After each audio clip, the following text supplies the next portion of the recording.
Wel, dyn ni mewn amseroedd ansicr dros ben ar hyn o bryd. Ers yr etholiad, pwy sy'n gwybod beth sy'n mynd i ddigwydd.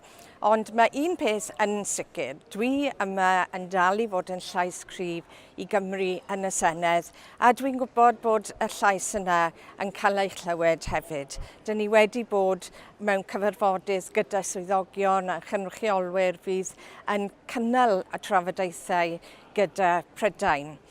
O ochr Cymru, wrth gwrs, dwi'n falch iawn o longyfarch Ben Lake sydd yn aelod seneddol newydd yn Ceredigion, ac dwi'n gwybod bydd Ben gyda'r lleill, gyda 3 aelod seneddol arall yn dal i weithio yn galed iawn yn San Steffan i wneud yn siŵr bod llais Cymru yn cael ei glywed fyna hefyd.